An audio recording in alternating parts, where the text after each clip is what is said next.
রবিবার আমাদের যে আমরা আবার আজকে চলে এসেছি। রবিবার আমাদের যে মিটটি থাকে আমরা সবাই আনন্দ করে এই মিটে একটা স্টাডি সার্কেলের মতো আমাদের হয়। বিবেকানন্দ স্টাডি সার্কেলের মধ্যে আমরা আছি। আমরা এখানে ঠাকুর মা স্বামীজির যে লিটারেচার, যে সাহিত্য, তার উপর আমরা চর্চা করি, সেটার উপর পড়াশোনা করি। সবাই আমাদের মধ্যে বিভিন্ন বিষয় নিয়ে বলে ঠাকুরমা স্বামীজির লেখা এবং তাদের শিক্ষা থেকে আমরা সবাই সবার থেকে শেখার চেষ্টা করি। আমাদের এই নিয়ে অনেকগুলি মিট হয়ে গেল। আজকের মিটটি খুব ইন্টারেস্টিং হতে চলেছে। আজকের শিডিউলটা ছোট করে বলে দিই। আজকে যেরকম আমাদের প্রথমে বেদিক চ্যান্টিং দিয়ে যেটি প্রথা আছে সেটি শুরু হবে, তার সঙ্গে ইংলিশ ট্রান্সলেশন থাকছে। তারপর বিশেষত যেহেতু ছট পূজা গেছে কাল এবং তার আগের দিন, সেহেতু আমাদের আশিস এই ছট পুজোর ওপর বলবে। আশিস হচ্ছে বিহারে থাকে, তাই আশিসের থেকে আমরা হিন্দিতে শুনবো ছট পুজোর। সেটা আমাদের সকলেরই খুব ভাল লাগবে। তারপর আমরা যাব, আমি স্বামীজির জীবনী থেকে পড়বো, life of Swami Vivekananda by his eastern and western disciple. তারপর আমরা চলে যাব শর্মিষ্ঠার কাছে। শর্মিষ্ঠা স্বামীজির কোর্স থেকে পড়বে, শর্মিষ্ঠা পড়বে ভগিনী নিবেদিতার কোর্স থেকে, এবং খুব সুন্দরভাবেই পড়েছে, আমাকে রেকর্ডিংও পাঠিয়েছে, সেগুলি বলবো। তারপর আমরা শুনবো সোহেলের কাছ থেকে বেদান্ত ভয়েস অফ ফ্রিডম, স্বামী চেতনানন্দজির কম্পাইলড করা স্বামীজির লেকচার্স গুলির ওপর সুন্দরভাবে। তারপর আমরা দেখব স্বামী রঙ্গনাথ আনন্দজির কিছু ছোট্ট ভিডিও, দুটি ছোট ছোট ক্লিপিং, দারুণ সেগুলি। তারপর ময়ূক স্বামী রঙ্গনাথ আনন্দজির জীবনী পড়বে একটু শর্টে, খুব ছোট করে একটি অংশ থেকে বাংলায়। তারপর আমরা শুনবো রোশনের থেকে হিন্দিতে, we will listen from Roshan in English Swamiji's quotes, not in Hindi. Maybe in further videos he will be he'll be reading from the quotes of Swamiji in Hindi as well. After that, we will see a small clipping of Jagadhatri Puja in Sharada Mat, worshipped by Matajis, the nuns of the Sharada Mat. And then I will tell what is the importance of Jagadhatri Puja and Mother Sharada Devi and why it is worshipped, especially in Ramakrishna Mission centers. And then Joy will be telling in Bengali Swamiji's quotes. He will be reading from Swamiji's quotes, and then we'll end up doing meditation, which is guided by Swami Sarvapriyanandaji. So now we are about to start our program with the usual Vedic chanting. Hopefully you all have that part of the paper.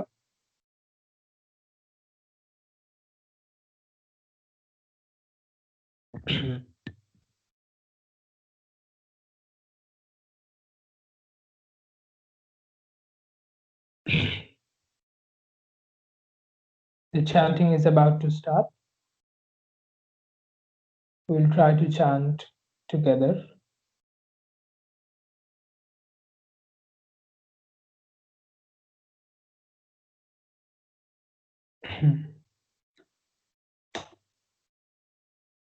This is the Vedic chanting. This is the usual tradition of Ramakrishna Mission centers.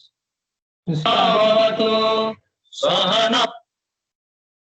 the tradition of the Ramakrishna Mission centers is to start anything through the Vedic chanting. Om Shri Gurubhyo Namah. Hari Om. Sahana Bhavatu Sahanau Bhunaktu Sahaviryam Karavai Tejasvinavaditamastu ma vidvishavai. Om Shanti Shanti Shanti. The English translation of this Vedic chanting is like this. Om, may we all be protected, may we all be nourished, may we work together with great energy, may our intellect be sharpened, may our study be effective, let there be no animosity amongst us. Om, peace, peace, peace. Peace in me, peace in nature, peace in divine forces. Now, as we have experienced Chhat Puja yesterday all over India, it's a great festival from the state of Bihar, worshipping of sun god. Ashish will speak now in Hindi on how Chhat Puja is celebrated and why. This is Ashish will read in Hindi. Anyway, his voice condition is not very good, so he has sent me yesterday a voice clipping, very small. We will listen to that. Chhat Puja is also celebrated at Belur Math, but not directly by Ramakrishna Mission, but the gate is always opened and devotees come in the evening time and in the next day morning time to celebrate Chhat Puja in the Ghat of Ganges.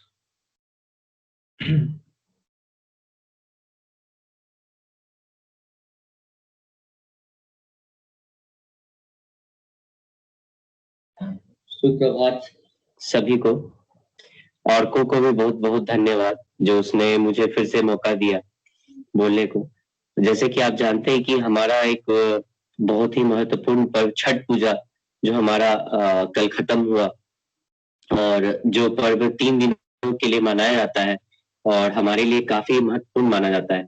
तो शायद आप सभी लोगों ने ये आसपास में ये देखा भी होगा, अनुभव भी किया होगा कि छठ पूजा जो आपके अगल बगल में मनाते होंगे या आपने टीवी पे भी देखा होगा। मैं उसके कुछ महत्व आपको बताऊंगा कि आखिर छठ पूजा का क्या महत्व है, हम सूर्य देव की पूजा क्यों करते हैं और छठ किस लिए किया जाता है। तो सबसे पहली बात तो मैं आपको बता दूं कि छठ पूजा जो है वो कब मनाया जाता है। छठ पूजा कार्तिक मास में शुक्ल पक्ष की षष्ठी तिथि को मनाया जाता है, जो इस बार 20 नवंबर को था। छठ पूजा का 4 दिवसीय व्रत संतान की खुशहाली और अच्छे जीवन की कामना के लिए किया जाता है। यह अनुपम व्रत सूर्योपासना का है। इस दौरान सूर्य देव की पूजा की जाती है। ये व्रत केवल महिला ही नहीं बल्कि पुरुष द्वारा भी किया जाता है। आइए जानते हैं छठ पर्व का क्या महत्व है। छठ पूजा का महत्व बहुत ही ज्यादा है। ये व्रत सूर्य भगवान, उषा, प्रकृति, जल, वायु आदि को समर्पित है। इस त्योहार को मुख्यतः बिहार में मनाया जाता है। इस व्रत को करने से निसंतान दंपतियों को संतान सुख प्राप्त होता है। कहा जाता है कि ये व्रत संतान की रक्षा और उनके जीवन की खुशहाली के लिए किया जाता है। इस व्रत का फल सैकड़ों यज्ञों के फल की प्राप्ति से भी ज्यादा होता है। सिर्फ संतान ही नहीं बल्कि परिवार में सुख समृद्धि की प्राप्ति के लिए भी यह व्रत किया जाता है। तो दोस्तों, मैंने आपको जो बताया वो मुख्यतः यही इसका एक सिग्निफिकेंस है, इस छठ पूजा का एक महत्व है। और इसके इतिहास के बारे में अगर जानना है तो मैं कभी जरूर समय निकाल के आपको मैं इसके बारे में बताऊंगा किसी दिन, क्योंकि समय का भी अभाव है। और मैं जरूर आपको इस बारे में, इतिहास के बारे में बताऊंगा कि क्यों मनाया जाता है और क्या कारण है जो छठ पूजा हम लोग मनाते हैं। धन्यवाद आपको। আমরা শুনছিলাম আশিস খুব সুন্দর করে বললো হিন্দিতে আমরা এই ছট পুজো কেন করি।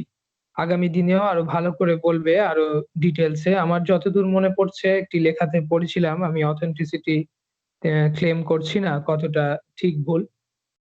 একজন আমাকে হোয়াটসঅ্যাপে পাঠিয়েছিল যে রাম এবং সীতা যখন এই বনবাস থেকে ফিরে এসেছেন অযোধ্যায়, তখন ওনারা দুজনে উপাসনা করেছিলেন ভগবান সূর্যের, ধন্যবাদ জ্ঞাপন করেছিলেন, তপস্যা করেছিলেন অনেকদিন ধরে। এই দিন পূজা করেছিলেন এই সূর্যদেবের, এবং সেখান থেকেই এই রীতিটি আমাদের ভারতবর্ষে প্রচলিত, বিশেষভাবে উত্তর ভারতে। এবার আমি স্বামীজির জীবনে চলে যাব। Now I will read from the life of Swami Vivekananda. I was reading from the book The Life of Swami Vivekananda by his Eastern and Western disciples.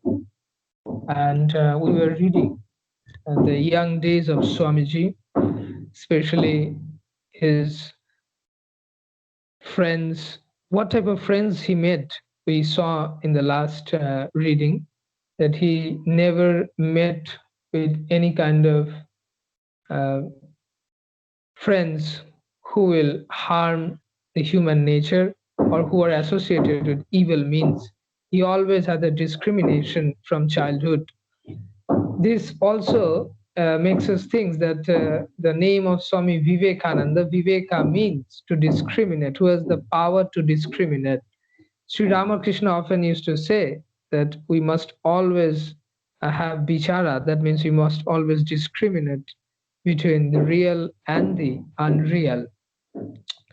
We are also reading how Swamiji had a great heart, how he was truthful in every condition, how he was fearless, and how he was intellectually great in his school and college days as well. Keeping with the tradition, today the main focus of that reading will be how he first heard of Sri Ramakrishna, his guru, from whom did he hear first about his guru, and how did he came about to know him, and before that, what his professors used to say in Presidency College about him, about his intellectual power, his way of observing things. We will see in details. In continuity from the book, in the year 1877, while Noren was a student of the 3rd class, his father went to Raipur in the central provinces. He arranged that his family should follow him later on under the charge of Noren. It was a long journey, partly by bullock cart via Allahabad and through dense forests and over unfrequented roads. For the railways were in those days constructed only up to Nagpur. An incident happened on the way which shows that his spiritual insight was deepening. He had visions and many moods of spiritual consciousness. This experience was induced by contemplating the beauties of nature. The party had been journeying in bullock carts for several days. The weather was perfect, and Noren was feeling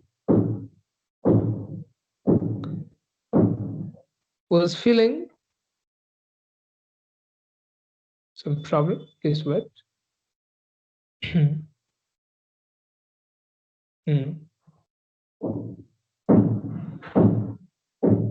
Noren was feeling the joyous freedom of life in the open. The natural beauty on the way mitigated the fatigue of the journey. Noren was charmed with the exquisite grace and beauty with which the Almighty Creator had adorned the rugged bosom of the earth.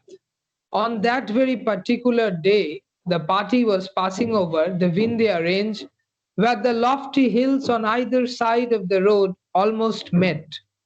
The verdant trees and creepers laden with flowers and joyous with the warbling of birds of our variegated colors filled Noren's heart with ineffable bliss.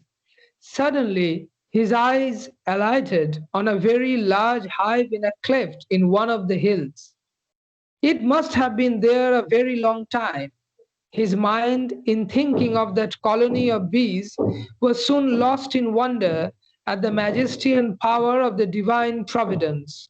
Lost to all outward consciousness, he lay in the bullock cart, how long he could not remember, and when he returned, blessed as it were and blissful, to the normal state of things, he found that, in the meantime, considerable distance had been traversed. Perhaps this was the first time that his powerful imagination helped him to ascend into the realm of the unknown and oblivion of the outer world. আমরা এরমই দেখি ঠাকুরের জীবনেও আমরা এরম দেখি। ঠাকুর একবার দেখছেন ছোটবেলায় পাখি উড়ে যাচ্ছে ওপরে এবং সেই দেখে ঠাকুরের যে বাহ্য অস্তিত্ব, যে physicalityর যে consciousness সেইটা যেন হারিয়ে ফেলছেন। ঠাকুর যেন হারিয়ে যাচ্ছেন সেই অনন্তের আনন্দে। Another interesting fact of his mind may be described here in his own words. From my very boyhood, Swami Vivekananda said later on, whenever I came in contact with a particular object, man, or place, it would sometimes appear to me as if I had been acquainted with it beforehand. But all my efforts to recollect were unsuccessful, and yet the impression persisted. I will give you an assistance. One day I was discussing various topics with my friends at a particular place. Suddenly, suddenly something was said, which at once reminded me that in some time past in this very house, I had talked with these friends on that very subject, and that the discussion had even taken the same turn. Later on, I thought that it might be due to the law of transmigration, but soon I decided that such definite conclusions on the subject were not reasonable. Now I believe that before I was born, I must have had visions somehow of those subjects and people with whom I would have to come in contact in my present birth. That memory comes every now and then before me throughout my whole life. There was no school then in Raipur. This gave Noren the time and opportunity to become very intimate with his father, a great privilege, for his father had a noble mind. Vishwanath Datta attracted the intellect of his son. He would hold long conversation with him upon topics that demanded depth, precision, and soundness of thought. He gave the boy free intellectual rein, believing that education is a stimulus to thought and not a superimposition of ideas, which unfortunately we see nowadays. To his father, Noren owed his capacity of grasping the essentials of things, of seeing truth from the widest and the most synthetic standpoint, and of discovering and holding to the real issue under discussion. Noren was physically perfect and had, to some extent, already acquired that regal bearing which made him, in after years, a notable figure wherever he went. He was beginning to discriminate in the choice of his friends, not accepting any who was not his intellectual peer. Many noted scholars visited his father. Noren would listen to their discussion and occasionally joined in them. In those days, he sought, nay, demanded intellectual recognition from everyone. So ambitious was he in this respect that if his mental powers were not given recognition, he would fly into a rage, not sparing even his father's friends, and nothing short of an apology would quiet him. Of course, the father could not sanction such outbursts and reprimanded the boy, but at the same time, in his heart, he was fond of the intellectual acumen and keen sense of self-respect of his son. Vishwanath Datta returned to Calcutta with his family in 1879. There was some difficulty about getting Noren into school, for he had been absent for 2 years. But his teachers loved him and, remembering his ability, made an exception in his case. Then he gave himself up to study, mastering 3 years' lessons in one, and passed the entrance examination in the first division. He was the only student in the school to attain that distinction. His father gave him a watch as a reward. When he passed the entrance examination, Noren had made much advance in knowledge. While he was in the entrance class, he had mastered a great many standard works of the English and the Bengali literature and had read many books of history. He had specially studied standard works on the Indian history by such authors as Marshman and Elphinstone. As he paid little attention to the textbooks, sometimes he used to work hard just on the eve of the examinations. Once he said, just 2 or 3 days before the entrance examination, I found that I hardly knew anything of geometry. Then I began to study the subject, keeping awake for the whole night, and in course 24 hours I mastered the 4 books of geometry. At this time he acquired the power of reading, which he described as follows. It so happened that I could understand an author without reading his book line by line. I could get the meaning by just reading the first and the last line of a paragraph. As this power developed, I found it unnecessary to read even the paragraphs. I could follow by reading only the first and the last lines of a page. Further, when the author introduced discussions to explain a matter, and it took him 4 or 5 or even more pages to clear the subject, I could grasp the whole trend of his arguments by only reading the few lines. That was the great childhood of Swami Vivekananda. In coming days, we will see how his collegiate days were used to pass, especially in Presidency College, and how he first heard of Sri Ramakrishna from the professor, and in which regard we will listen in the next hour. In the next meets, we will read all those things. So we have seen the intellectual power was very much dormant, and the power of concentration that Swami Vivekananda has been emphasizing always throughout his life has been very much dormant, inherent within him from the very childhood unknowingly. And that is also actually, as per Swamiji's, inherent within all of us.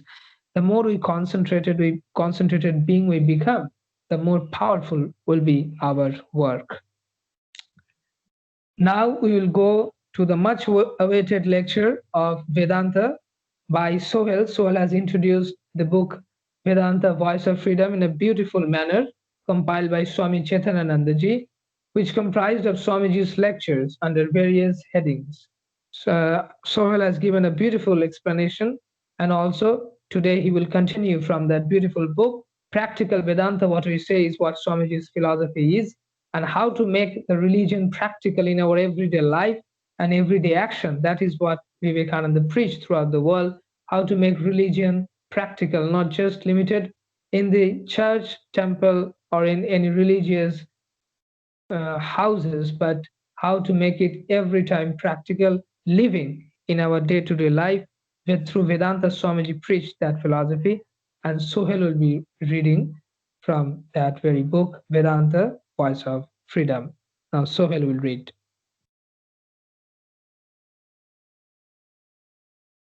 Hello শোনা যাচ্ছে? এর আগে hello হ্যাঁ এর আগের দিন আমি যেটি পড়েছিলাম সেটা হচ্ছে the practical Vedanta, the practical পার্টটা আমরা কিছুটা প্রথম দিকটা পড়েছিলাম। তা আমি এর আগের দিন যেটা পড়েছিলাম তার কিছুটা জিস্ট অল্প অল্প করে দিয়ে দিতে চাই, যাতে আমরা ওই আগের দিনের কথোপকথনগুলো একটু রিকালেক্ট করতে পারি। তারপরে আমি তার পরের পার্টটা পড়বো, এবং পরের পার্টটা আমি এরকম ভাবে ডিসাইড করেছি, মানে স্বামীজির লাইফ নিয়ে এখানে অনেক কথা লেখা আছে। তা স্বামীজি শিকাগো যাওয়ার আগে অবধি তার এখানে ভারতবর্ষে কি কি তার ইভেন্টস হয়েছিল সেইগুলো নিয়ে আজকে আমরা একটু পড়ব। তার আগে আমি আগের দিনের জিস্ট একটু বলি।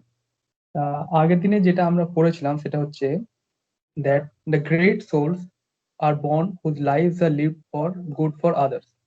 They bring peace and happiness to mankind. So this simple sentence illustrates that the river does not drink its own water, nor does the tree eat its own fruit. So the great men and great human beings, they don't live for others.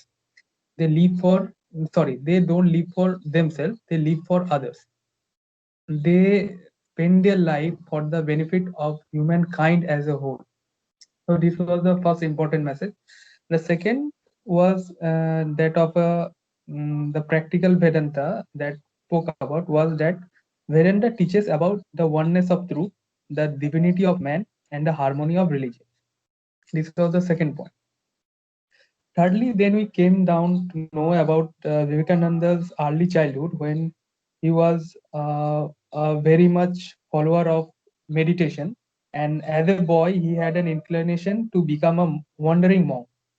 And once he said, pointing to his palm, that he would say to his friend, "I shall certainly become a monk, and not like others who dream of becoming lawyers, doctors, judges, or anything else." So, from early childhood, Swami Vivekananda had an inclination to become a monk, a wandering monk.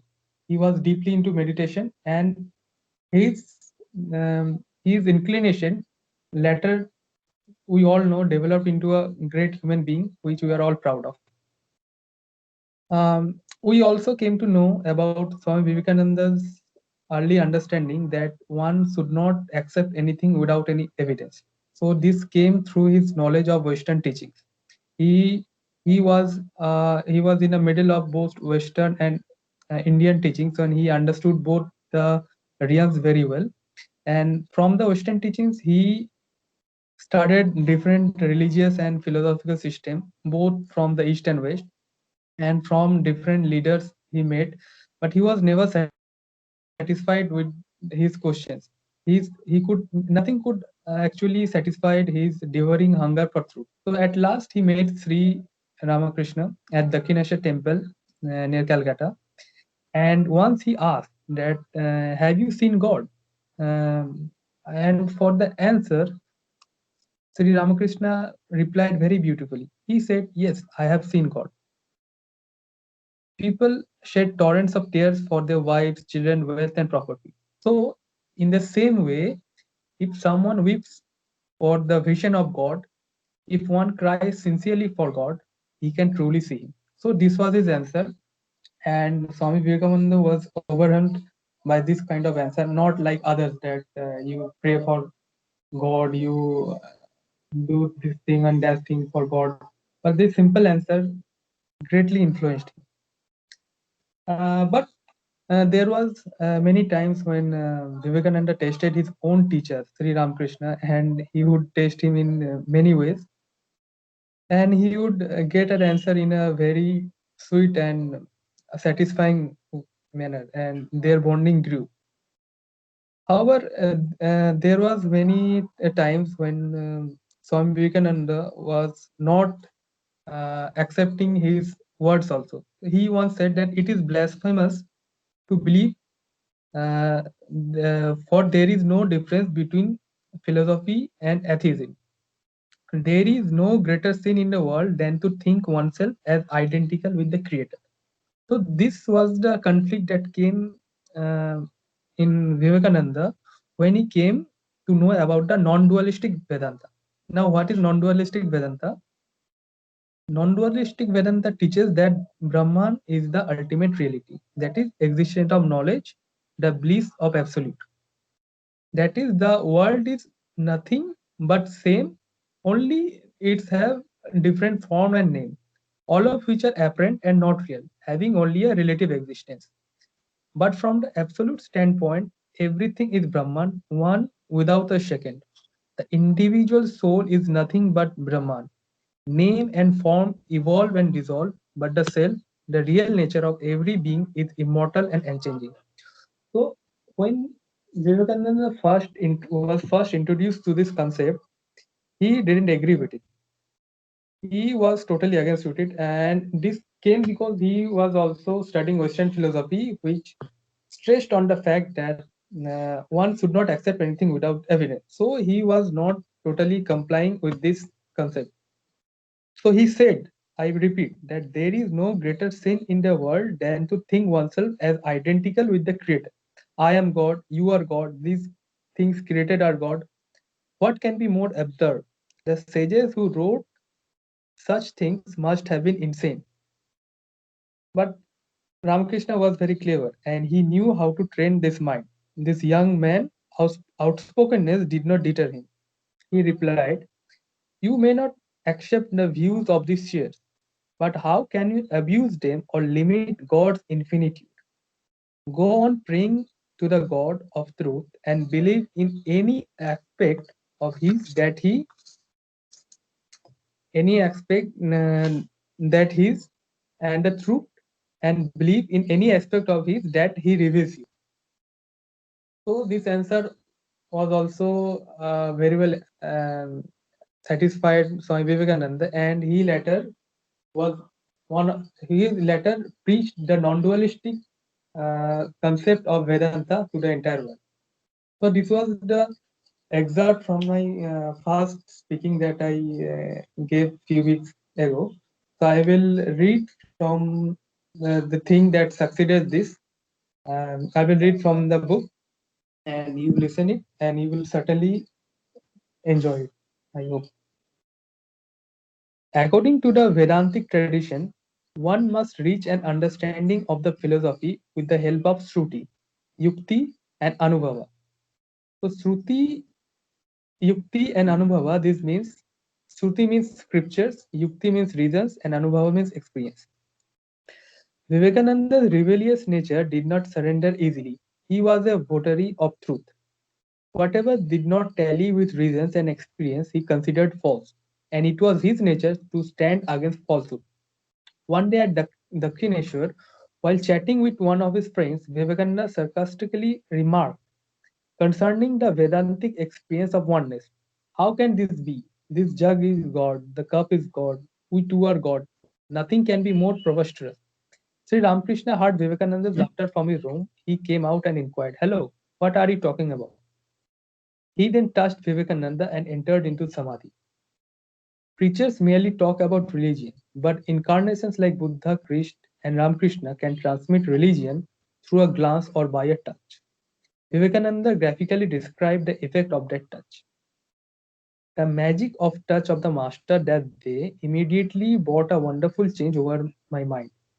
I was stupefied to find that there was really nothing in the universe but God. I saw it quite clearly, but kept silent to see if the idea would last, but the impression did not abate in the course of the day. I returned home, but there too everything I saw appeared to be Brahman. I sat down to take meal, but found that everything, the food, the plate, the person who served, and even myself, was nothing but that. I ate a morsel or two and sat still. I was startled by my mother's words, "Why do you sit still? Finish your meal," and began to eat again. But all the while, whether eating or lying down or going to college, I had the same experience and felt myself always in a sort of comatose state. While walking in the streets, I noticed cabs flying, but I did not feel inclined to move out of the way. I felt that the cabs and myself were one star. There was no sensation in my limbs, which I thought were getting paralyzed. I did not relish eating and felt as if somebody else was eating. Sometimes I lay down during a meal and after a few minutes got up and again began to eat. The result would be that on some days I would take too much, but it did no harm. My mother became alarmed and said that there must be something wrong with me. She was afraid that I might not live long. When the above state altered a little, the world began to appear to me as a dream. While walking in Cornwallis Street, I would strike my head against the iron railings to see if they were real or only a dream. The state of things continued for some days. When I became normal again, I realized that I must have had a glimpse of Advaita state. Then it struck me that the words of the scriptures were not false. Henceforth, I could not deny the conclusion of Advaita philosophy. As time passed, Vivekananda went through various kinds of experiences. His rebellious attitude, intellectual skepticism, and argumentative nature were gradually transformed into self, surrender, faith, and devotion. Brajendranath Seal, one of his close friends who later became a well-known professor, watched his change and remarked, "A born iconoclast, a free thinker like Vivekananda, a creative and dominating intelligence, a tamer of souls, himself caught into the mess of what appeared to be an uncouth supernatural mysticism, and was a riddle that my philosophy of pure reason could scarcely read at that time." In the early part of 1884, Vivekananda's father died unexpectedly of a heart attack. Unfortunately, he left behind many unsettled debts and was well to do family was suddenly thrust into acute poverty. To add to their troubles, some relatives filed lawsuits with a view to depriving them of their own home. Since Vivekananda was the eldest son, the responsibility of the family welfare fell upon his shoulders. He had just passed his BA examination and had been admitted to law school. He had no job and moreover no previous practical experience. But forced by circumstances, he began visiting offices barefoot and shabbily dressed, looking for a job. Many times he attended classes without any food, and having not eaten, he would often faint with hunger and weakness. The only one of his friends who knew the gravity of the situation would occasionally send a little money to Vivekananda's mother anonymously so that they could survive. His friends invited him now and then to their houses and offered him food. But the thought of his starving mother and brothers at home prevented him from eating. At home, he would eat as little as possible in order that others might have enough. This first contact with harsh sufferings of life convinced Vivekananda that unselfish sympathy is a rarity in the world. There is no place here for the weak, the poor, and the destitute. Misfortune does not come alone, Vivekananda related. Various temptations came my way. A rich woman sent me an ugly proposal to end my days of penury, which I sternly rejected with scorn. Another woman also made similar overtures to me. I said to her, "You have wasted your life seeking the pleasures of flesh. The dark shadows of death are before you. Have you done anything to face that? Give up all these filthy desires and remember God." Unable to find permanent solution to the financial problem of his family, Vivekananda came to Sri Ramakrishna and asked him to pray to God on his behalf. The master told him to go to the temple and pray to the Divine Mother himself for help, assuring him that his prayer would be granted.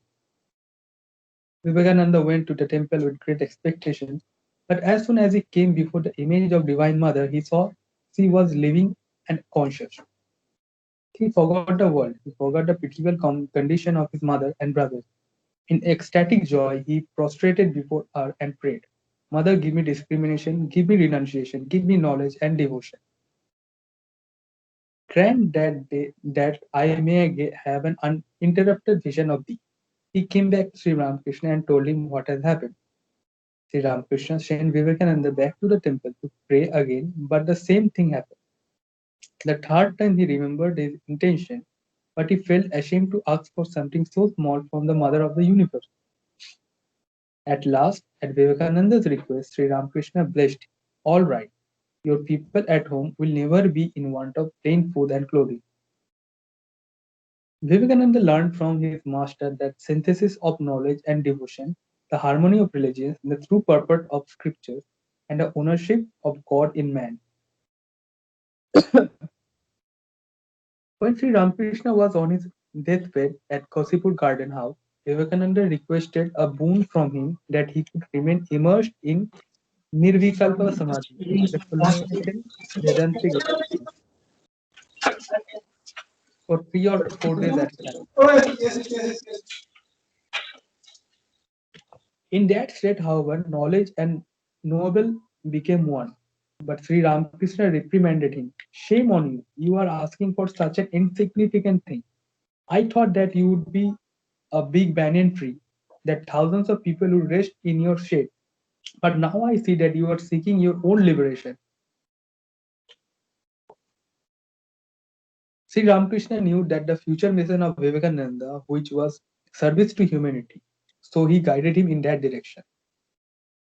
Nevertheless, Vivekananda persuaded his master to give him the realization of the great Vedic dictum, Aham Brahmasmi. One evening, when he was meditating with one of his brothers, he suddenly became aware of a light at the back of his head, as if a lamp had been placed there. It gradually became more brilliant until finally it seemed to burst. He was engulfed by that light and lost body consciousness.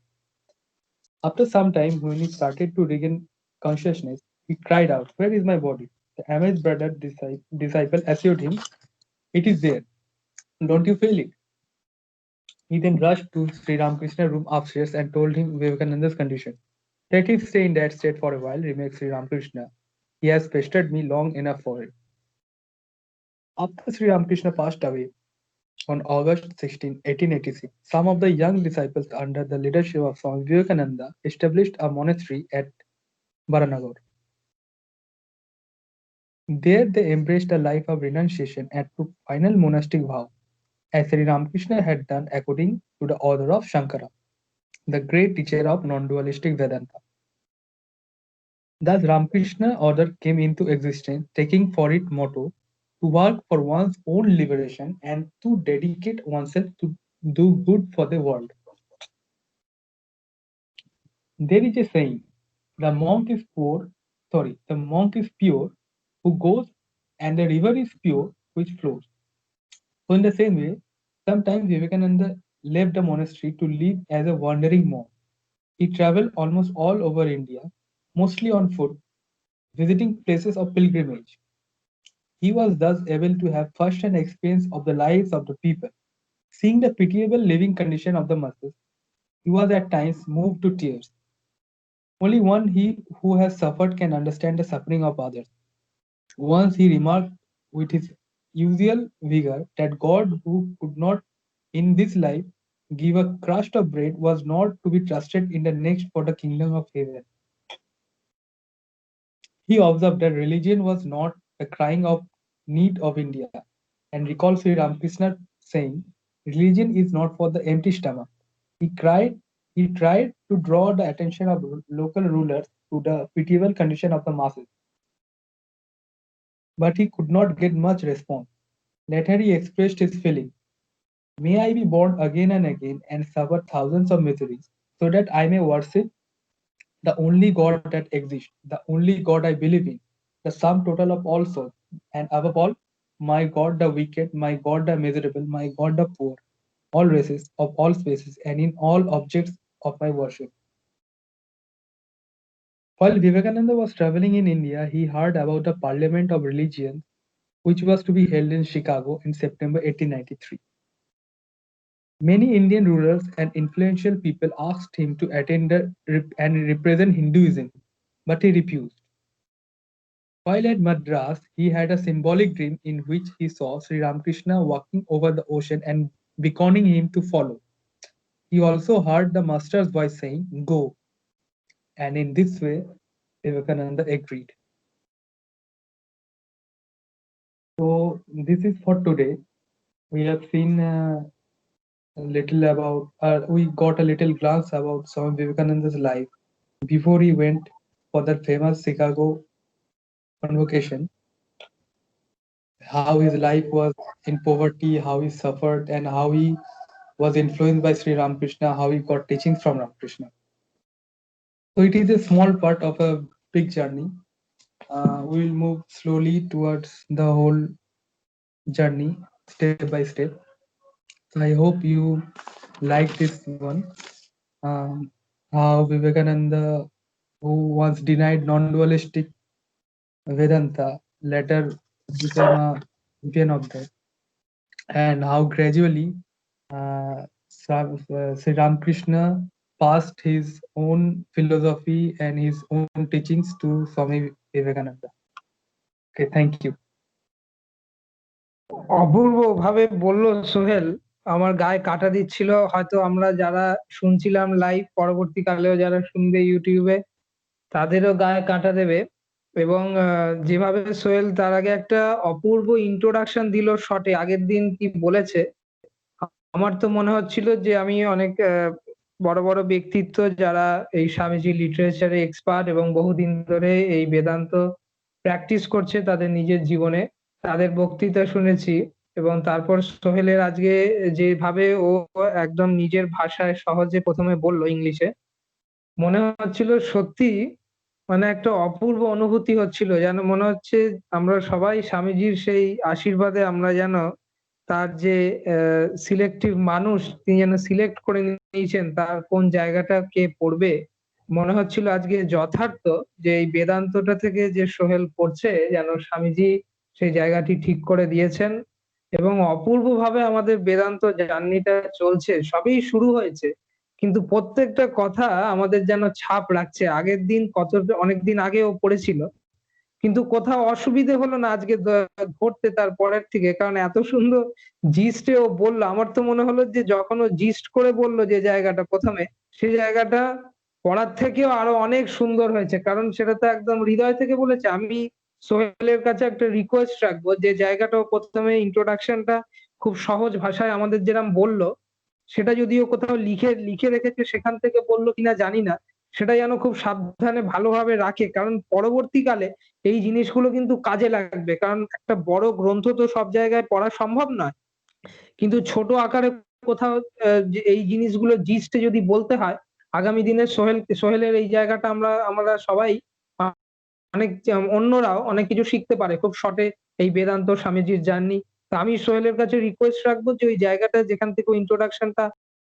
দিল ওর নিজের ভাষায়, সেটা যদি কোথাও লিখে রাখে খুব সুবিধা হবে ভবিষ্যতে, যারা ইয়াং জেনারেশন বিশেষ করে তাদের জন্য সেটা কাজেও লাগবে, আর আমাদের তো কাজে লাগবে বটেই। এরপর আমরা এই এই যে একটা ধারা, মানে এই যে সুন্দর চলছে স্বামীজির জার্নি, ভাবছিলাম শর্মিষ্ঠা নিবেদিতার কোর্স রিডিং পাঠিয়েছে, ওটা আমি ভাবছিলাম পড়বো, কিন্তু সেটা একটু পরে পড়বো। আমরা এখন ময়ূকের কাছে একটু পরে যাব, কারণ ময়ূক পড়বে স্বামী রঙ্গনাথানন্দজির ওপর। তিনি হচ্ছেন বিশাল বড় কর্মযোগী, রঙ্গনাথানন্দজি মঠে ছিলেন। আমরা ছোট্ট করে ময়ূক বলবে তার জীবনী, তার আগে দুটো শর্ট ভিডিও আমরা দেখে নেব রঙ্গনাথানন্দজির, একদম সেই শর্ট ভিডিওটা দেখবো। ওনার বক্তৃতা কি আগুনের মতো বক্তৃতা, সবাই শোনো, এবং ইউটিউবে তোমরা সবাই কিন্তু পাবে। আমি ভিডিওটা দেখাবো। সবাই রেডি আশা করি।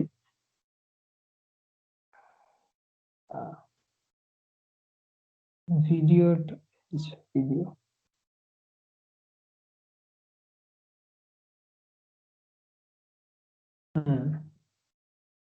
স্বামী রঙ্গনাথানন্দজি, সবাই মন দিয়ে শোনো, খুব সুন্দর। তিনি ছিলেন অসাধারণ বক্তা। স্বামীজির এই বেদান্ত পুরো পৃথিবীময় ছড়িয়েছিলেন, 42টা দেশ ভ্রমণ করেছিলেন। লিভিং বেদান্তবিদ বলা হতো ওনাকে। তো তার আজকে আমরা একটা ছোট্ট ক্লিপিং দেখবো দুটি, তারপর ময়ূকের কাছে যাব। ময়ূক সেই সুন্দর ছোট্ট জীবনীটা তার কিছুটা অংশ পড়ে আমাদের বাংলায় শোনাবে। We had two great teachers who came and taught us to practice this Advaita, not merely talk about it. That was Sri Ramakrishna and Swami Vivekananda. In Sri Ramakrishna's life, there is a wonderful episode which will be inspiring for all of us in this modern period, and which has never been done before by any spiritual sadhaka or teacher. During the 12 years of spiritual practices in the Dakshineshwar temple, just like a scientist busy in his own laboratory, Ramakrishna was a scientist in the field of religion. He made many experiments, and one such experiment is unique from this point of view. The context in which we are discussing the subject is very apt, saying he got up at midnight, went to the house of a Chandala and washed his latrine. If he had done it daytime, he won't have it. Chandala knows that he is a Chandala, he is an untouchable. And what has happened in India, the upper class knew they are superior. The lower class knew they are inferior. They are born inferior. They are to remain inferior. This has been just pressed down to the minds of people, both of them, the upper and the lower. That is India. Now it is going to be broken in this modern period. Here is that sadhana of Sri Ramakrishna. He was washing and cleaning the latrine at midnight. If that untouchable should not know, then he will object. While cleaning, he is praying to the Divine Mother. Oh Mother, take away the notion that I am superior to all as a Brahmana. Make me the servant of all. That is a wonderful prayer. Make me the servant of all. What a beautiful idea. Now that is in our Ramakrishna Darshanam museum above the office building. You find this picture also. Ramakrishna washing the latrine of an untouchable sweeper. That's number one. Then there are interesting sidelights on this question. Orthodox Mathadhipatis are there in India. They all believe in untouchability. It is natural. Anything against it, they cannot imagine. I'm telling what happened about 70 years ago. One registrar of a university went to a Mathadhipati and in the course of talk told about Ramakrishna, the Ramakrishna Ashramas. What is this Ramakrishna Ashramas? The Adhipati asked.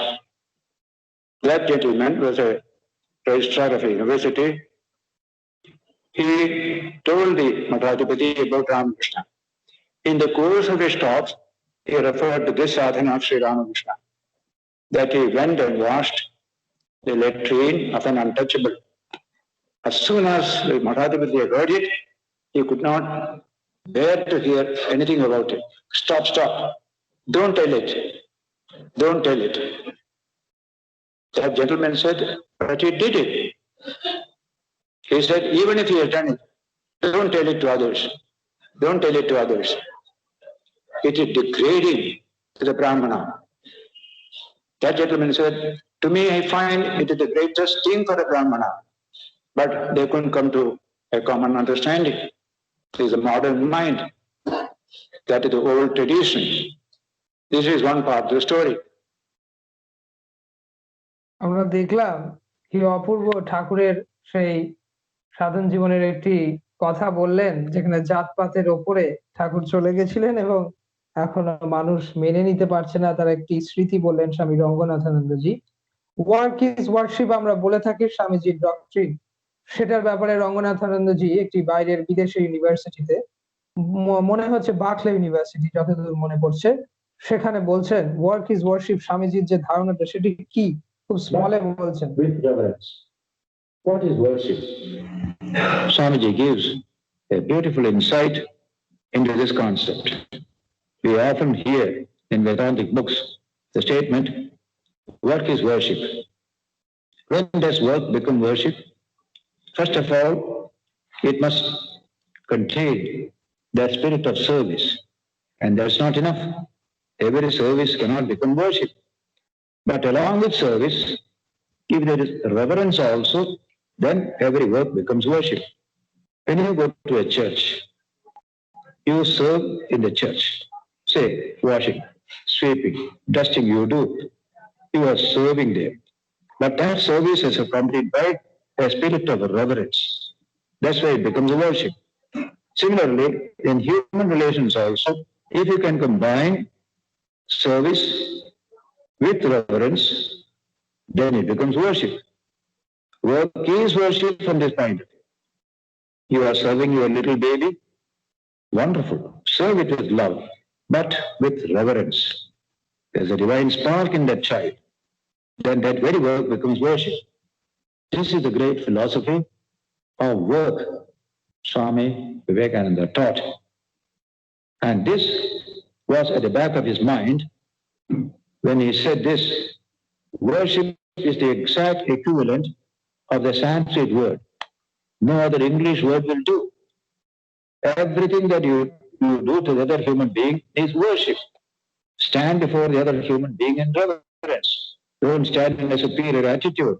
throw some coin towards somebody. Have reverence, reverence, reverence. Some of the great teachers and some of the great reformers of the modern period have referred to this concept and value of reverence for life. One was Albert Schweitzer, that great German missionary and scholar.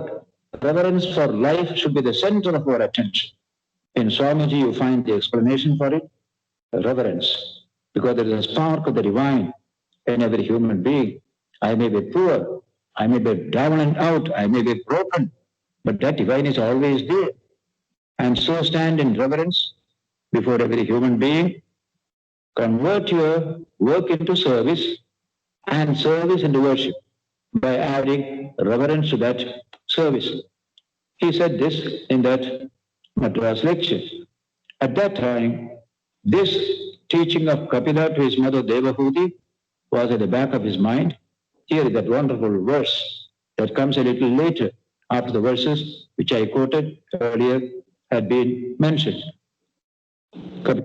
আমরা শুনছিলাম একটা ছোট aspect ভিডিওটি থেকে work is worship, যেভাবে বলছিলেন রঙ্গনাথানন্দজি স্বামীজির সেই টিচিং। এবার আমরা যাব ময়ূকের কাছে। একটা শর্টে ময়ূক বলবে স্বামী রঙ্গনাথানন্দজির বাংলাতে একটি ছোট্ট জীবনী, খুব শর্টে পড়বে, আমরাও শিখবো সেখান থেকে যে কিভাবে এই যে রঙ্গনাথানন্দজি বিশ্বব্যাপী যে বেদান্তের বাণী যে প্রচার করলেন তার জীবনটি কিরম ছিল। পড়বে ময়ূক সাহা। ময়ূকের কাছে যাব। ময়ূক আজকে নতুন স্পিকার আমাদের গ্রুপে। হ্যালো, শোনা যাচ্ছে। শোনা যাচ্ছে। হ্যালো, শোনা যাচ্ছে? শোনা যাচ্ছে ময়ূক। ওকে, হ্যাঁ, নমস্কার সকলকে। থ্যাঙ্কস টু অর্ক কি আমাকে আজকে সুযোগ দেওয়া হলো বলার জন্য। এবং আমি আজকে যেই ব্যক্তিত্বের কথা বলবো, আমরা ইংরেজিতে শুনে থাকি 13 দ্য আনলাকি, কিন্তু আমি আজকে যেই 13তম ব্যক্তি উল্লেখ করব সে কিন্তু নিতান্তই 13 দ্য আনলাকি নয়। প্রবাবলি অর্ক যেমন ঠিক কিছুক্ষণ আগেই ভিডিওগুলো আমরা দেখছিলাম, সেখানে দেখলাম এই ব্যক্তিত্ব কিন্তু 13তম প্রেসিডেন্ট আমাদের রামকৃষ্ণ সংঘে স্বামী রঙ্গনাথানন্দজি মহারাজ। এনার কর্মযোগী তো অনেক দিন ধরে অনেক জায়গাতে আমরা পড়ে এসেছি, প্রচুর বই লিখেছেন ইনি। তার মধ্যে নোটেবলস কিছু science and religion, the message of Upanishads, social responsibilities of public administration, এই টপিকগুলোর ওপরও কিন্তু ওনার লেখা এখনো পাওয়া যায়। তো আমি খুব ছোট্ট করেই আজকে ওনার একটুখানি এই মহাসাগরের মতো জীবনের থেকে কিছুটা অংশ শুরু করব। পড়ছি। ভারতীয় বিদ্যাভবনের মুম্বাই অনুরোধে পরম পূজ্যপাদ শ্রীমৎ স্বামী রঙ্গনাথানন্দজি মহারাজ বিদ্যাভবনের মাসিক ইংরাজি মুখপাত্র ভাবান্স জার্নাল এর ফেব্রুয়ারি 1999 সংখ্যায় what life has taught to me শিরোনামে একটি মুখপাত্র নিবন্ধ লেখেন। সেখান থেকেই তার বাংলা অনুবাদটা একটু পড়ে শোনাচ্ছি। আত্মজীবনী লিখতে আমার মোটেই ইচ্ছা নেই। আমি এই নশ্বর দেহ ত্যাগ করার আগে কেউ আমার জীবনী লিখুক, তাও আমার পছন্দ নয়। তবে আমার জীবন নিশ্চয়ই আমাকে কিছু শিক্ষা দিয়েছে, সে নিয়েই সংক্ষেপে কিছু বলবো। আমার বয়স যখন বছর 12-13, তখন একদিন আমার মায়ের সামনে একজন লোককে কিছু খারাপ কথা বলি। মা তখনই সস্নেহে ধমকের সুরে আমাকে বলেছিলেন, বাবা, তোমার জিহ্বাতে সরস্বতী বা বাণীর অধিষ্ঠান, অপরকে খারাপ কথা বলে সে স্থান অপবিত্র করো না। সরস্বতী যে বিদ্যা ও জ্ঞানের দেবী, সেদিনে সেই উপদেশে সরাসরি আমার মস্তিষ্কে ও আমার হৃদয়ে প্রবেশ করেছিল এবং 7-8 দশক ধরে তা আমাকে প্রভাবিত করে রেখেছে। আমি জন্মেছি গ্রামে, বড়ও হয়েছি গ্রামে, কিন্তু গ্রাম্য জীবন বলতে তার অনুষঙ্গে যে সংকীর্ণ অনুদার দৃষ্টিভঙ্গি বোঝায় তা থেকে আমি নিজেকে মুক্ত করে নিতে পেরেছিলাম ওই গ্রাম্য জীবনে। তাদের হাতে আমি ফল টল খেতাম। নিচে সরি নিজ জাতের এক দম্পতি সেখানে ভাড়া থাকতো, তাদের হাতে আমি ফল টল খেতাম। আমি যখন বাড়ি ছেড়ে এলাম রামকৃষ্ণ মিশনে যোগ দেব বলে, তখন সেই দম্পতি আমার জন্য চোখের জল ফেলেছিল। একবার আমার মায়ের অসুখ হলো, ওষুধ আনতে হবে একজন কবিরাজের কাছ থেকে, যার বাড়ি নদীপথে, আমার ওখান থেকে 1 মাইল দূরে। আমাদের বাড়ি ও চাষের ক্ষেত ছিল ওই নদীর তীরে। যাই হোক, আমাদের বাড়ির রান্নার লোকটি ডাক্তারবাবুর কাছে যেতে রাজি হলো, যদি বাড়ির বড় ছেলেদের কেউ স্রোতের বিরুদ্ধে নৌকা চালিয়ে তাকে সঙ্গে নিয়ে যেতে রাজি থাকে। বড় ভাইদের কেউ এতে রাজি হলেন না। যখন আমাকে জিজ্ঞাসা করা হলো, আমি সঙ্গে সঙ্গে রাজি হয়ে গেলাম, দুটি কারণে। প্রথমত, মায়ের প্রতি ভালোবাসা, এবং দ্বিতীয়ত অ্যাডভেঞ্চার প্রতি ভালোবাসা। আমরা গিয়ে ডাক্তারবাবুর সঙ্গে দেখা করে ওষুধ নিয়ে এলাম। আমার পক্ষে সেই নৌকা চালিয়ে যাওয়া এবং ফেরত আসার ব্যাপারটি ছিল নেহাতি একটা খেলা, একটা মজার ব্যাপার। সেই থেকে অ্যাডভেঞ্চারের প্রীতি, সেই সঙ্গে সহজ জীবনের প্রতি একটা অনীহা, এবং জার্মান দার্শনিক নিৎসে যেমন বলেছিলেন, লিভ ডেঞ্জারাসলি, বাঁচো বিপজ্জনক ভাবে, এই ভাব আমার চিরসঙ্গী হয়ে রইল। আমি এই বইয়ের একটুখানি পেছনের অংশটিকে দিয়ে ছোট্ট করে আমার কথাটি শেষ করব। উনি বলছেন, জীবন যে আমাকে শিক্ষা দিয়েছে, তার পরিশেষে এই বইটি উনি লিখেছেন, পরিশেষে আমি উদ্ধৃত করব বিবেকানন্দের কুম্ভকোণাম বক্তৃতার কিছু অংশ। The mission of Vedanta. কিছুক্ষণ আগে আমরা শুনেছি বেদান্তের আলোচনা হচ্ছিল, এবং সেই শীর্ষক সেই বক্তৃতায় স্বামীজি সংক্ষিপ্ত আকারে ভারতের জনগণের কাছে এই আবেদন সুস্পষ্ট ভাষায় উপস্থিত করেছিলেন, নিজেদের শেখাও ও প্রত্যেককে শেখাও তোমাদের প্রকৃত স্বরূপ কি। ঘুমন্ত আত্মাকে ডেকে তোলো, দেখো কিভাবে তিনি জাগেন। শক্তি আসবে, গরিমা আসবে, মঙ্গল আসবে, পবিত্রতা আসবে, যা কিছু শ্রেষ্ঠ সবই আসবে তখন, যখন এই ঘুমন্ত আত্মা অসচেতন কর্মশীলতায় জাগ্রত হয়ে উঠবে। পড়ছিলাম শ্রীরামকৃষ্ণ সংঘের পূজ্যপাদ অধ্যক্ষ মহারাজজির what life has taught me শীর্ষক একটি রচনা, ভারতীয় বিদ্যাভবনের মুম্বাই 7 মাসিক ইংরাজি মুখপাত্র ভবন্স জার্নালে 28শে ফেব্রুয়ারি 1999।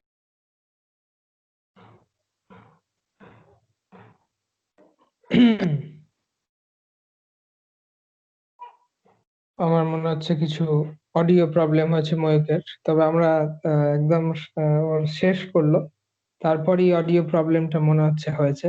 হ্যালো, আমরা পুরো, হ্যাঁ শোনা যাচ্ছে, এবার শোনা যাচ্ছে। হ্যাঁ বলো। ধন্যবাদ। হুম, পুরোটাই আমরা শুনলাম।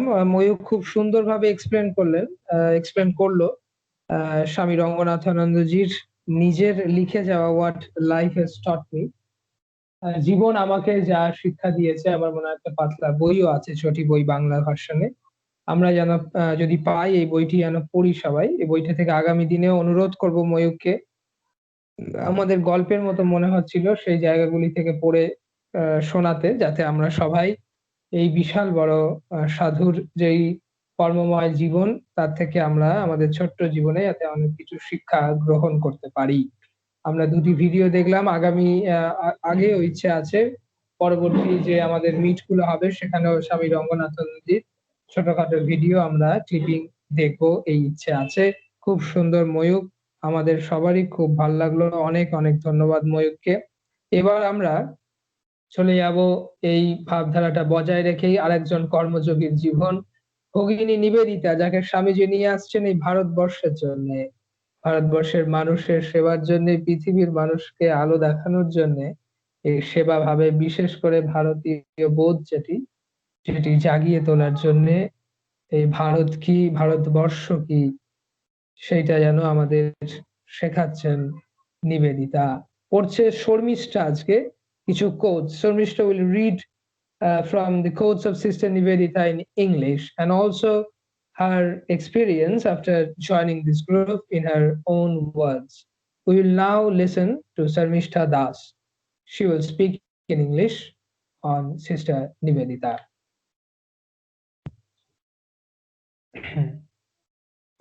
Good morning, all. Myself, Sharmishta Mukherjee. Firstly, I want to say I'm really very sorry. I cannot come online due to some network issue, but today I really feel blessed to read in this group. So today I will be reading some of Sister Nivedita's quote. So here we start. First one is, I love the sorrow and the struggle and the divine self-sacrifice that may be ours. Next is, each man and woman, that is to say, when perfectly educated, becomes an epitome of the history, either of his or her own race or of humanity as a whole. Next is, the hero is one who loves fighting, and his supreme joy is to be beaten by one who is superior. After fighting his best, fight, fight, fight again, but not with meanness and not with rancor. But no means be found sleeping when the cry comes for battle. And the last one is, can we not cultivate in our children and ourselves a vast compassion? This compassion will make us eager to know the sorrow of all men, the grief of our land, and the danger to which in these modern days the religion is exposed. And this growing knowledge will produce strong workers working for work's sake, ready to die if only they may serve their country and fellow men. Thank you all for listening to me. Really, I want to say that I want to see some of my personal views, what I feel about this group. Actually, we all are blessed to be a part of this group. Really, we can enhance our understanding about Swamiji, Ma, and Thakur, and that's so precious for us. That is going to help, and that is going to really help in our life, whether in our present or future. It's really going to help us.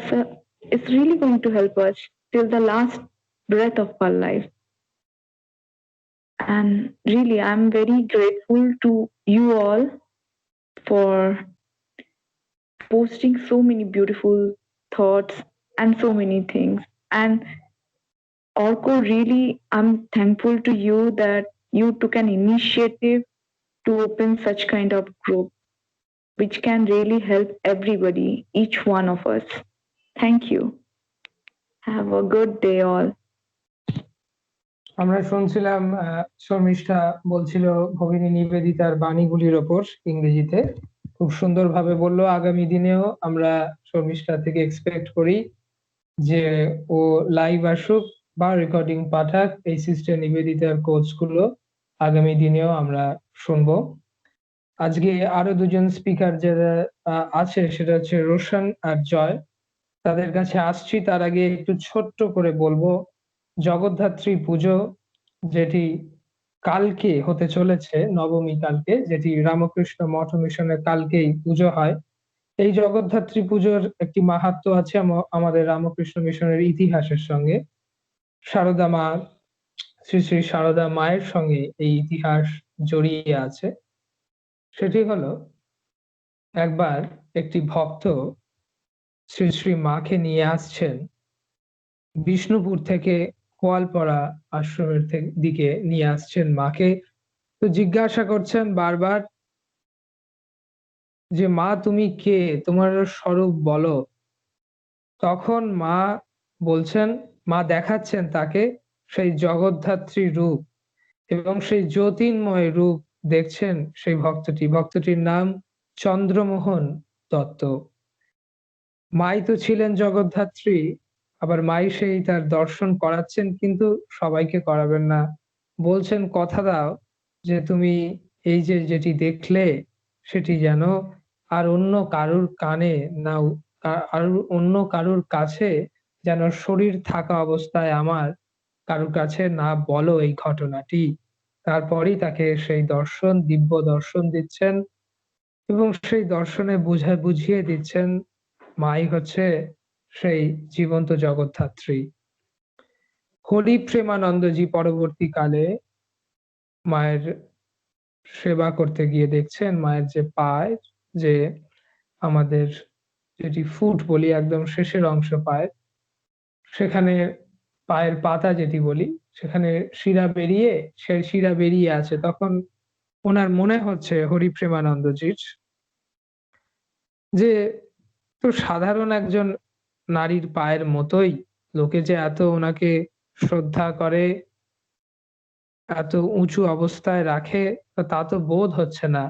তখনই যেন দর্শন হচ্ছে তার সেই পায়ের যে পাতাটি, সেটি যেন দেবীর মতো হয়ে যাচ্ছে, একটি ছোট্ট সন্তান, আলোকিত জ্যোতির্ময় রূপ, পুরো শরীরযুক্ত অলংকারে ভর্তি, এবং সেই পাটিও দিব্যতায় ভরে উঠেছে। আমরা যেরকম দেবীর পা বলে থাকি, ঠিক সেই রূপ দর্শন হচ্ছে হরি প্রেমানন্দজির মায়ের পদসেবা করতে করতে। আমাদের হয়তো শিক্ষা দিচ্ছেন যে আমাদের মা সারদা দেবী, তিনি হচ্ছেন সেই জগদ্ধাত্রী। কালকে যে পুজো, জগদ্ধাত্রী পুজো হবে, জয়রামবাটিতে খুব বড় করে হয়। আর একটা কারণও আছে। শ্রী শ্রী মায়ের মা সারদা দেবীর গর্ভধারিণী মা, তিনি ভট্টাচার্য মশাই আসতেন কালী পুজোর পর চাল চাইতে বিভিন্ন বাড়িতে, তিনি চাল দিতেন এবং চাল দেয়া হতো বিভিন্ন বাড়িতে। তখন এই ট্র্যাডিশনটি ছিল পূজার জন্য, এবং আনন্দিত বোধ করতো এবং অনেক শান্তি বোধ করতো বিভিন্ন মানুষ। যার বাড়িতে পূজা হতো সে বিভিন্ন বাড়ি থেকে চাল অন্ন গ্রহণের জন্য যেতেন। এগুলো এখন খুব একটা দেখা যায় না, কিন্তু এগুলো আমাদের অনেক কিছু শেখায়। সোশ্যাল বন্ডিং যেগুলো বলি আমরা, যেটা আজকে আমরা প্রায় ভুলতে বসেছি, সেগুলো তখন ছিল। এখনো নেই বলবো না, আছে, কিন্তু খুব কম জায়গায় আছে। তো সেখানে ওই ভট্টাচার্য মশাই আসতে পারেননি কোনো কারণে। তো সারদা মায়ের মা কষ্ট পেয়েছেন যে আজকে এবার কি আর জগদ্ধাত্রী পুজোর আগে কি চাল দেয়া হবে না। তখন যেন একটি স্বপ্নে দেখছেন শ্রী শ্রী মা সারদা দেবীর মা, মা জগদ্ধাত্রী যেন স্বপ্নাদেশ দিয়েছেন তাকে যে আমি কালী পুজোর পর যে পুজোটি হয়, মানে যেটি বলতে চাইছেন এই জগদ্ধাত্রী পুজো, সেটি কর, আমি আছি। এবং এরকম একটি দিব্য দর্শনও হচ্ছে তার। এই জগদ্ধাত্রী পুজো ভাবার্থ হয়তো আমরা খুব বুঝতে পারবো না, তবে এইটুকু স্বাভাবিকভাবেই মায়ের জীবন অনুধ্যান করলে, শ্রী শ্রী মায়ের জীবন অনুধ্যান করলে আমরা কিছুটা বুঝতে পারবো যে মাকে কেন জগদ্ধাত্রী বলা হচ্ছে, কেন তিনি কিছু সংখ্যক মাত্র ভক্তকে সেই দর্শন দিচ্ছেন এবং বোধ করাচ্ছেন তাদের মাধ্যমে আমাদের মধ্যে যে মাই হচ্ছে সেই জগদ্ধাত্রী। তো আমরা যখন কাল পুজো দেখবো বিভিন্ন জায়গায়, চন্দননগরে খুব বড় করে হয়, এবারে হয়তো হবে না সেরকম বড়, আমরা যেন বারবার সেই মায়ের চিত্রই, শ্রী শ্রী মায়ের চিত্রই যেন ভেসে উঠবে আমাদের চোখের সামনে। সারদা মঠ, যেটি মায়েদের মঠ, সেখানে আজকে যেটি আমরা দেখি খুব একটা অভ্যস্ত নয়, মায়েরা পুজো করছে জগদ্ধাত্রী মাকে, সেটির ভিডিও একটি আমি দেখাবো ছোট করে, তারপর আমরা জয় আর রোশনের টকটা শুনবো।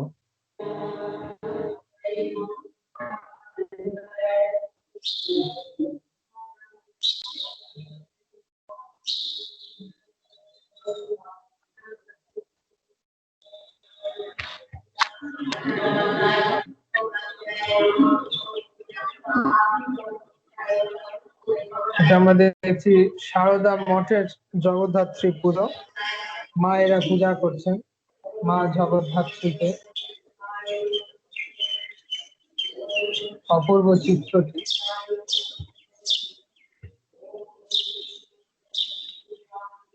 সারদা মঠ দক্ষিণেশ্বরে অবস্থান করছেন। মায়েদের মঠ স্বামীজির স্বপ্ন ছিল এই মায়েদের মঠ একদিন হবে, যেখানে সন্ন্যাসিনীরা মাতাজিরা থাকবেন, সাধন ভজন করবেন এবং মহিলাদের নারী জগৎকে গাইড করবেন। শ্রী শ্রী মাই এখানে আদর্শ, শ্রী শ্রী মাকে কেন্দ্র করে এই মঠ। আমি চাইব সবাইকে এই জায়গাটি দক্ষিণেশ্বরে যদি যাও, এই সারদা মঠ যেন নিশ্চয়ই যেও সবাই। সারদা মঠ ওই দক্ষিণেশ্বরের মন্দিরের ওখানে যে দৃশ্যগুলো থাকে, ছোট দৃশ্য, তাদেরকে বললেই তারা নিয়ে যাবে এই সারদা মঠ। সারদা মঠে ছেলেদের বসার নিয়ম নেই, গিয়ে প্রণাম করে চলে আসতে হয়। মায়েরা মেয়েরা বসে জপ ধ্যান করতে পারে। এখানে প্রেসিডেন্ট মাতাজিও থাকেন, প্রণাম দিতে পারো এবং তারপর নিশ্চয়ই দক্ষিণেশ্বরের মন্দিরে অনেকটা সময় কাটিয়ে উঠতে পারো। এই মায়েদের মঠ গঙ্গার ধারে অবস্থান করছে। আমরা কিছুটা অংশ দেখলাম, মায়েরা কি পুজো করছে, জগদ্ধাত্রী পুজো। এরপর আমরা চলে আসবো আমাদের একদম শেষের পর্যায়ে। আমরা চলে এসেছি, আমরা জয়ের বাংলায় স্বামীজির কিছু কথা শুনে নেব। জয় আমাদের নতুন। আজ প্রথমবার আমি আমাদের এই অমূল্য সাক্ষাৎকারে কিছু বলা শুরু করব, তাই শুরুটা কিছু অমূল্য বাণী দিয়েই হোক। অর্ককে অনেক ভালোবাসা এবং শ্রদ্ধা। স্বামীজি বলছেন, কর্ম শব্দটি সংস্কৃত ক্রি ধাতু হইতে নিষ্পন্ন। ক্রি ধাতুর অর্থ করা, যাহা কিছু করা হয় তাহাই কর্ম। এই শব্দটির আবার পারিভাষিক অর্থ কর্মফল। দার্শনিকভাবে ব্যবহৃত হইলে কখনো কখনো উহার অর্থ হয় সেই সকল ফল, আমাদের পূর্ব কর্ম যেগুলির কারণ। কিন্তু কর্মযোগে আমাদের কর্ম শব্দটি কেবল কাজ অর্থেই ব্যবহৃত করিতে হইবে। এর পরের বাড়ি, মানব জাতির চরম লক্ষ্য জ্ঞান লাভ। প্রাচ্য দর্শন আমাদের নিকটে এই একমাত্র লক্ষ্যের কথাই বলিয়াছেন। মানুষের চরম লক্ষ্য সুখ নয়, জ্ঞান। সুখ ও আনন্দ তো শেষ হইয়া যায়। সুখই চরম লক্ষ্য, এরূপ মনে করা ভ্রম। জগতে আমরা যত সুখ দুঃখ দেখিতে পাইছি, তাহার কারণ মানুষ অজ্ঞের মতো মনে করে সুখই আমাদের চরম লক্ষ্য। পরের বাণী, কালে মানুষ বুঝিতে পারে সুখের দিকে নয়, জ্ঞানের দিকেই সে ক্রমাগত চলিয়াছে। দুঃখ ও সুখ উভয়ই তাহার মহান শিক্ষক। সে শুভ এবং অশুভ হইতে সমভাবে শিক্ষা পায়।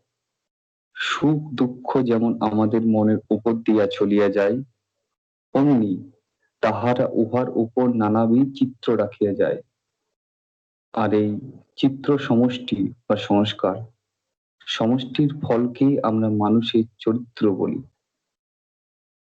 স্বামীজির পরের বাণী, কোন ব্যক্তি চরিত্র লইয়া আলোচনা করিয়া দেখো, বুঝিবে উহা প্রকৃতপক্ষে তাহা মনের প্রবৃত্তি, মনের প্রবণতা সমূহের সমষ্টি মাত্র। দেখিবে সুখ দুঃখ দুই সমভাবে তাহার চরিত্র গঠনের উপাদান। এর সাথে স্বামীজি বলছেন, কোন কোন স্থলে সুখ অপেক্ষা বরং দুঃখ অধিকতর শিক্ষা দেয়।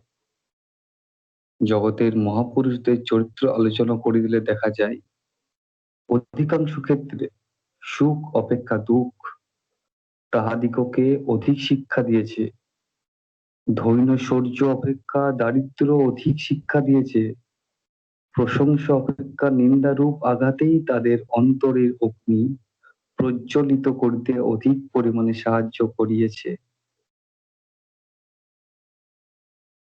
শুনছিলাম জয়ের খুব সুন্দরভাবে পড়লো স্বামীজির সেই সব বাণী, যেখানে সুখ দুঃখের যে খেলা, তাদের আমরা কিরকম নিয়োজিত হয়ে যাই, আবার কিভাবে জ্ঞানপথ আমাদের সেই সুখ দুঃখের যে জাল, তার থেকে বেরোতে সাহায্য করে, সেটিও শুনলাম মানুষের চরিত্র তৈরি করে। এবার শুনে নেব রোশন। রোশন হিন্দিতে, ইংলিশে বলবে স্বামীজির কিছু বাণী। রোশনও প্রথম আমাদের গ্রুপে Good morning, everybody. আজকে। Today I'm gonna read quotes of Swami Vivekananda and my Sarda Devi. So let's begin. That singleness of attachment to the love object, without which no genuine love can grow, is very often also the cause of denunciations of everything else. All the weak and underdeveloped mind in every religion or country have only one way of loving their own idol, that is, by hating every other idol. Bhakti Yoga is real, genuine search after the Lord, a search beginning, continuing and ending in love. One single moment of the madness of extreme love to God brings us eternal freedom. Bhakti is greater than karma, greater than yoga, because these are intended for an object in view, while bhakti is its own function, its own means, and its own end. God alone is perfect, eternally perfect, but all have the potential for perfection, and life is a mean, a chance for rising beyond imperfection and attaining a state of perfection. There is no God separate from you, no God higher than you, the real you. All the gods are little being to you. All the ideas of God and Father in heaven are but your own reflection. God Himself is your image. God created man after His own image. This is wrong. Man creates gods after his own image. This is right. Let us work on doing as we go, whatever happens to be our duty, and being ever ready to put our shoulders to the wheel. Then surely shall we see the light. You have to grow from the inside out. None can teach you, none can make you spiritual. There is no other teacher but your own soul. Truth will never come into your mind so long as there will remain the finest shadow of empire. All of, all of you should try to root this devil from your heart. Thank you. We were listening to Roshan. Roshan read Good morning, everyone. in English from the quotes of Swami Vivekananda, and he beautifully read. Joy also beautifully read in Bengali the quotes of Swamiji. We will request both of them to come in the next meets and also to continue reading Swamiji's quotes in these languages. I'm thankful to all the speakers who have spoke today beautifully. Our group is becoming very vibrant day by day and active. I'm thankful to all of you. Thanks to Ishita for beautifully conducting this meet with various pictures whenever we needed. Now we have come to the end part of our meet. Now we will end our meet by listening to Swami Sarvapriyanandaji's meditation, guided meditation, and in this manner we'll end our meet. Thank you. If you learn to concentrate.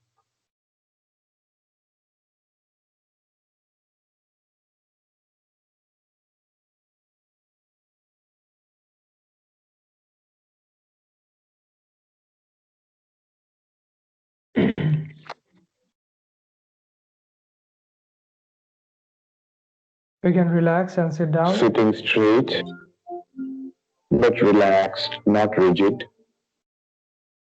not moving. Alert, relaxed, not moving. Alert and not moving. and relaxed. Gently draw the attention to the breath at the nostrils, breathing in and breathing out. You can also follow the breath. When we breathe in, the stomach expands, or at the nostrils. Do not try to control the breath. Do not try to make it deeper or quicker or slower. Natural breath. Now, notice that the breath has the beginning, the in breath has a beginning. As we breathe in, the in breath is completed.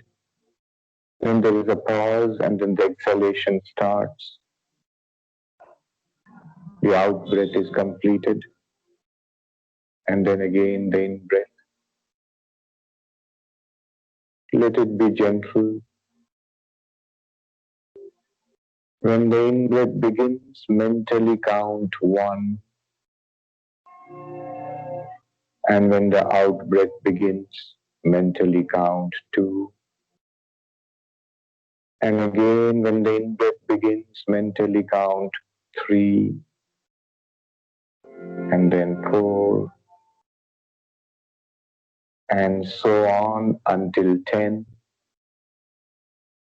And then again, when the in breath begins, count 1. 1, 2, like that, up to 10. Again, 1, 2, 3, like that, up to 10. Remember, the point is not the counting. It is just to keep the awareness on the breath. The point is not even the breath. It is to anchor the awareness there. That alertness, that awareness, that is the point. If at any time we lose count of the breath, go back to 1.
Sitting relaxed, alert,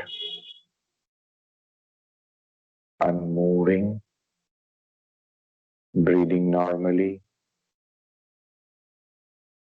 breathing in and out. Now gently direct your attention to the sounds.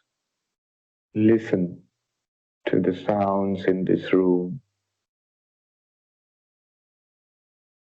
Sounds in the room.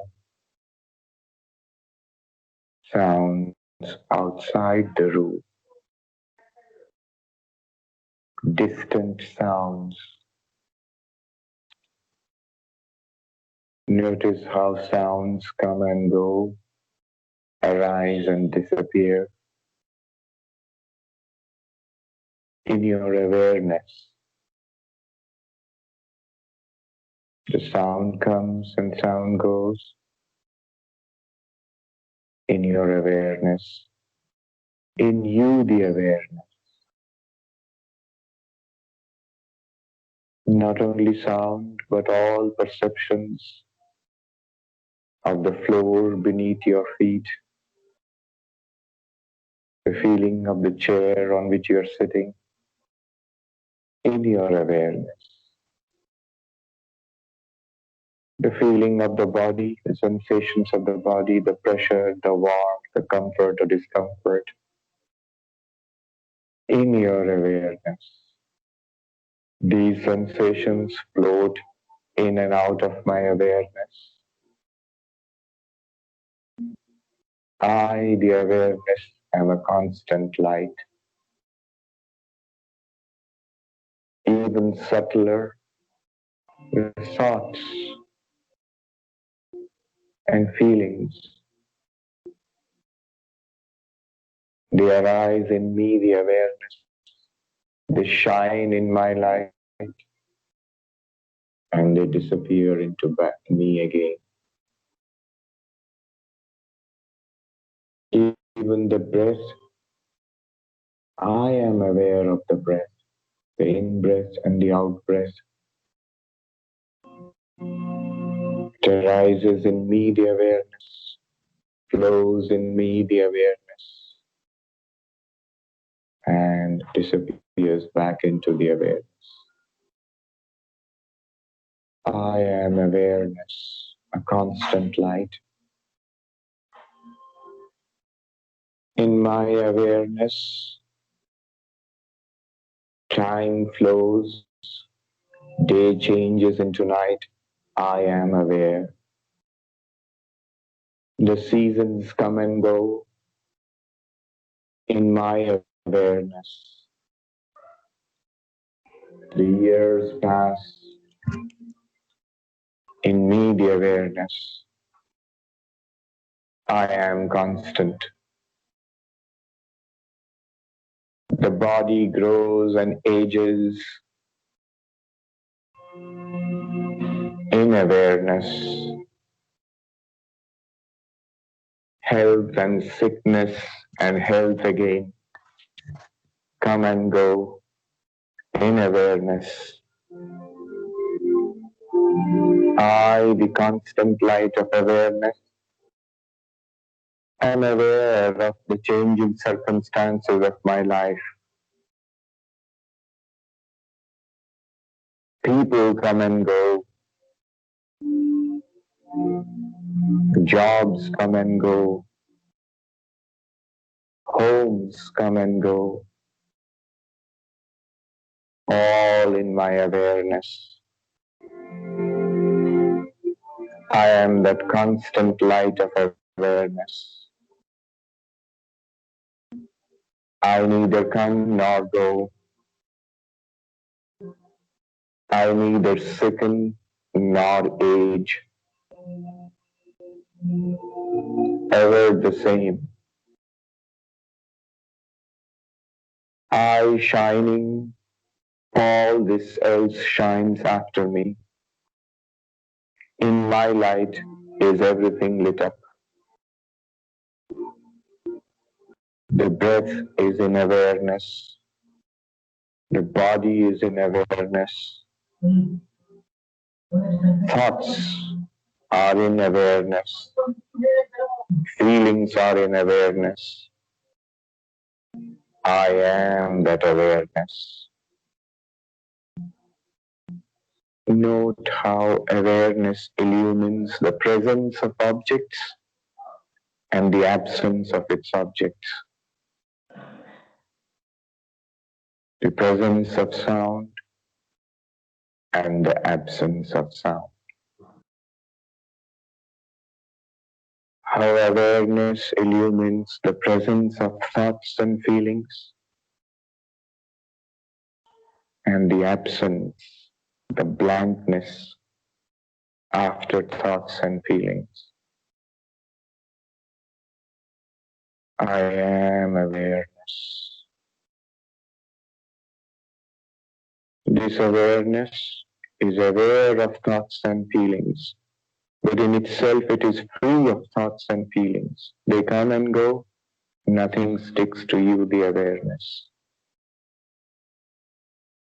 Positive thoughts and negative ones, they come, they are illumined by you, the awareness, and they subside.